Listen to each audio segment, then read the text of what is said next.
Cá estamos nós, portanto, para mais um vídeo do Descomplica Finanças para Todos, o canal que criamos e que vamos assim partir para o segundo vídeo. Já temos o primeiro vídeo, já vínhamos daquilo que foi a história do dinheiro.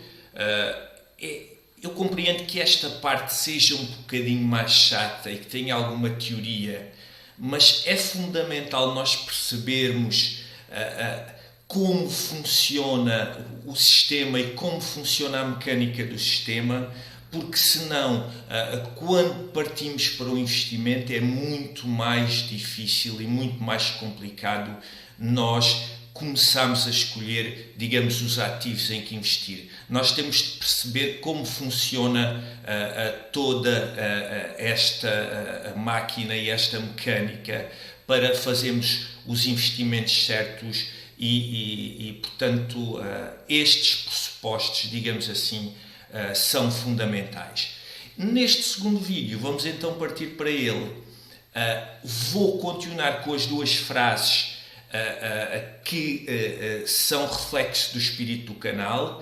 É saber que o que não sabemos é muito mais que aquilo que sabemos. Este canal é um canal inconvencional, portanto, não existem muitas coisas aqui que inclusivamente não são dadas nas escolas ou universidades. Tem a ver com pesquisa efetuada por mim e por canais de outros autores que eu respeito também muito pelos resultados que eles têm apresentado. Nós não vemos o mundo como ele é, vemos o mundo como nós somos. Portanto, nós olhamos para o mundo pelos nossos sentidos e temos de respeitar as opiniões de todos, e por vezes quem pensamos que não está certo é quem está, e portanto nunca podemos descredibilizar opiniões e visões, seja de quem for. Vamos continuar então a falar na história do dinheiro e vamos agora passar, depois daquilo que foi, digamos que o dinheiro primitivo, e em que chegámos a um consenso, digamos assim, que hoje o dinheiro é apenas uma unidade de conta e um meio de troca, deixou de ser uma reserva de valor. Isto foi o que ficou no primeiro vídeo bem vincado.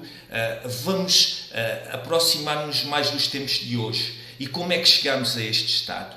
Portanto, a Grã-Bretanha foi uma potência que durante algum tempo começou a fracassar e, portanto, deu lugar aos Estados Unidos, mas foi a primeira a adotar o padrão ouro, em que os países tinham de ter reservas de ouro para poder imprimir papel moeda. Portanto, o papel moeda estava ligado ao ouro que os países tinham nos seus bancos. Portanto, só se criava moeda consoante o ouro que se tinha a circular. O grande problema de hoje, como é que a classe política gasta e promete sem ter onde e como gastar? Todos os países durante os séculos XIX e XX abandonaram o padrão ouro. Portanto, e aqui nós vamos falar mais da grande potência que veio a seguir à Grã-Bretanha. Portanto, os Estados Unidos, em 1933, já na altura da Grande Depressão, o presidente americano Roosevelt, ele confiscou o ouro aos seus cidadãos, portanto, retirou o ouro aos cidadãos a $20 a onça, e quando colocou esse ouro nos cofres do Estado, ele aumentou a onça de ouro para $35. Portanto, vocês vejam aquilo que foi feito ao cidadão americano na altura em que se deu o primeiro passo de ameaça para abandonar o padrão ouro. Vamos ver que 15 de agosto de 1971, depois de revoluções, guerras e confiscos, é uma altura crucial no mundo em que Nixon vê, digamos que os Estados Unidos falidos após todo o investimento na guerra do Vietnã e abandona, digamos assim, essa ligação ao padrão ouro e impõe ao mundo como, digamos que, máquina de guerra, como se está a ver hoje o dólar. portanto o dólar hoje movimenta 70% das reservas mundiais. Eu aqui posso dar-vos um exemplo muito simples.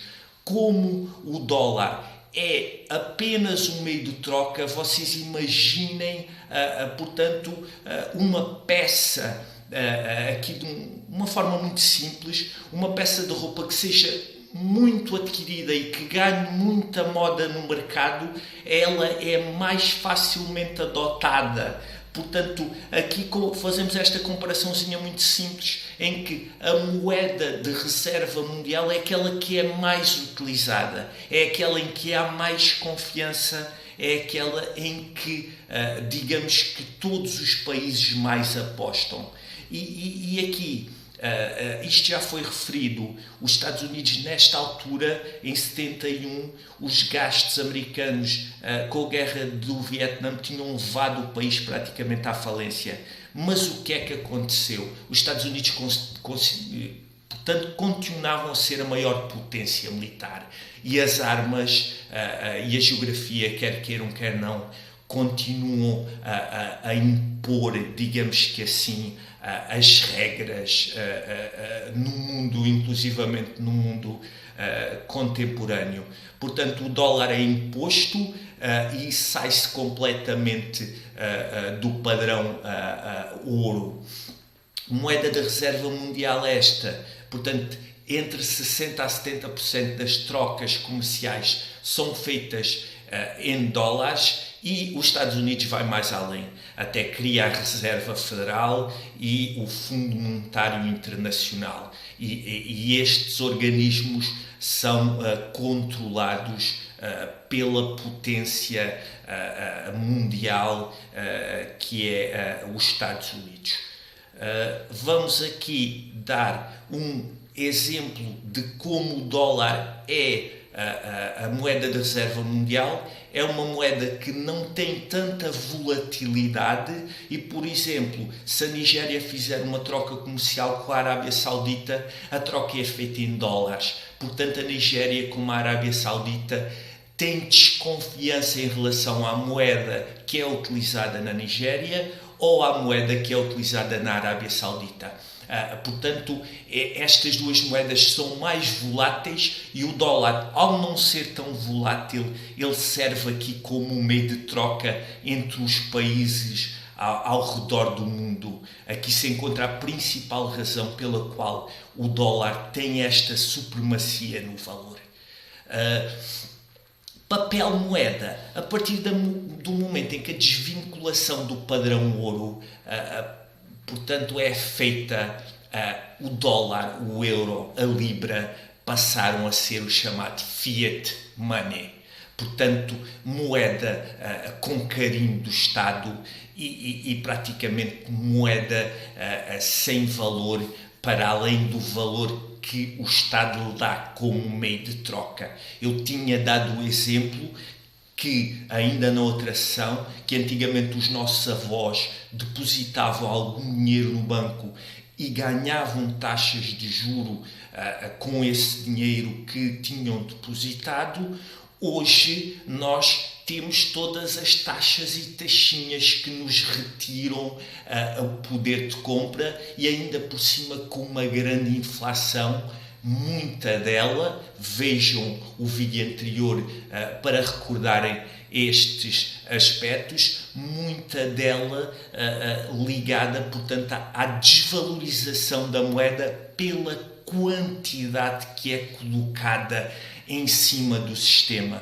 Portanto, mais papel moeda em cima do sistema, menos produtos e serviços, logo há uma desvalorização do valor do dinheiro. Aqui há uma boa comparação que podemos fazer, e isto iremos abordar mais à frente, que é o que é valor e o que é dinheiro.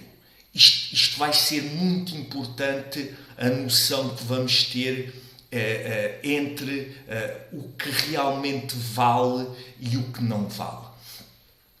Avançando, efeito Cantillon. Durante o século XVIII, um economista chamado Richard Cantillon desenvolveu uma teoria para descrever as desigualdades da inflação. Esta teoria encaixa perfeitamente nos tempos que correm. Os primeiros destinatários da moeda, portanto, são, digamos que os criadores, os bancos centrais, têm o controle da moeda pela impressão de papel moeda ou pela subida ou descida das taxas de juro impostas ao cidadão.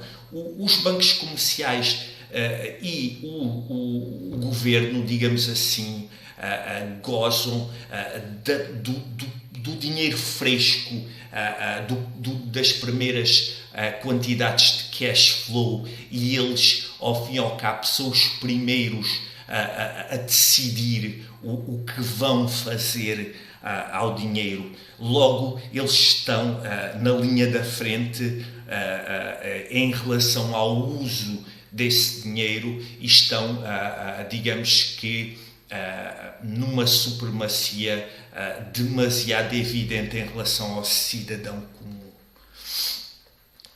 Efeito Cantillon: os mercados não são replicados pelo valor intrínseco, ou seja, os mercados aqui não são, portanto, baseados no valor em si, mas pela oferta e a procura do dinheiro, bem como pela velocidade do próprio dinheiro.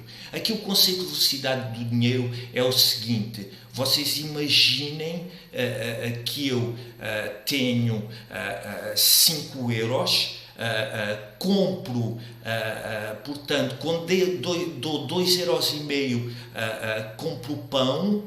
Desses 2,5 euros que compro o pão, o padeiro tem de, portanto, comprar a farinha. Dessa farinha que é produzida, alguém vai também pagar o transporte de onde ela vem e, portanto, esta velocidade do dinheiro é que faz mover a economia. Se o dinheiro está parado, se está estagnado, a economia não corre. Tivemos, por exemplo, a altura da pandemia, em que basicamente tudo parou, e depois, quando houve a retoma, realmente foi um grande impacto. Mas não se esqueçam do seguinte: quando os governos falam numa recuperação, eles falam numa recuperação em relação ao afundo que tínhamos, portanto, até onde tínhamos chegado, bem ao fundo, quando estivemos parados. Eles fazem a recuperação, é sempre vista de uma forma homóloga, de ano para ano. É óbvio que há um grande crescimento, mas ainda assim não foi um crescimento em relação ao que se estava antes da pandemia. Foi um crescimento em relação ao fundo do poço, onde batemos, e por vezes mandam números como 7, 8, 9, 10%. Isto são números homólogos, são números comparáveis de ano para ano, e aquilo o cidadão por vezes é iludido nesta forma de crescimento que nos dão a entender. Mas se forem fazer a comparação há 2 ou 3 anos atrás, vão ver que se calhar ainda estamos em retrocesso e que ainda não recuperamos desse crescimento que tínhamos, portanto, que nos querem dar a entender que recuperamos. Os primeiros a receber o dinheiro depois lançado no sistema veem o poder de compra aumentar, já os últimos perdem poder de compra depois do aumento da velocidade do dinheiro e da quantidade existente em circulação. Lá está. Portanto, as primeiras quantidades de dinheiro vão para ativos financeiros, e quando os ativos financeiros, digamos assim, inflacionam e a economia começa a ressentir-se e começa a sofrer, são os próprios utilizadores desses ativos financeiros que têm a necessidade de utilizar esse dinheiro. O cidadão comum está sempre na base da pirâmide e tem sempre maiores dificuldades portanto, em o dinheiro chegar às mãos, que é mesmo assim. O efeito Cantillon está de acordo com as regras das teorias monetárias de Ray Dalio. Teoria monetária 1, baixa de juros para facilitar crédito. Teoria monetária 2, muita liquidez no sistema, só chega a quem tem ativos financeiros. E depois a teoria monetária 3, entrega dinheiro ou crédito diretamente às pessoas. Quando isto é feito, a inflação já é demasiado elevada e isto feito ainda vai agravar o problema da inflação, o que torna as pessoas com mais problemas ainda mais vulneráveis, pois a inflação não pode continuar a crescer. A retirada de liquidez no sistema faz aumentando os juros e tirando poder de compra às pessoas. Os bancos centrais estão assim entre a espada e a parede. Com mais massa monetária, os preços continuam a aumentar e têm mais inflação. Com retirada da massa monetária, poderemos vir a ter desemprego, insolvências e a economia, entre aspas, poderá explodir e poderá haver aqui uma situação insustentável. Síntese. Os bancos centrais, em último recurso, imprimem sempre e evitam deixar cair a economia. Os dois tipos de inflação que voltamos a relembrar, aumento de massa monetária, papel moeda carimbado e escassez de produtos e serviços, desglobalização e guerras. Na sociedade de hoje, quem está na base da pirâmide é obrigado a contrair dívida e, portanto, aquilo que eu desafio venham comigo para a Toca do Coelho, aproveitem esta oportunidade, nós vamos falar sobre muitas coisas que vocês não veem noutros canais. Eu vou partilhar conteúdo também de muitos autores que tenho estudado ao longo dos últimos anos e já agora vou dar uma palavra de agradecimento à minha irmã, a Ana Ventinhas, tem-me ajudado imenso com estes vídeos e se não fosse ela, costuma-se dizer por trás de um bom homem está sempre uma grande mulher e portanto se não fosse ela não seria possível toda esta grafia, estarmos em todas estas redes sociais. Venham connosco e de certeza que todos vamos aprender imenso. E obrigado. Subscrevam. Portanto, coloquem gosto e bons investimentos para todos, bons estudos para todos também.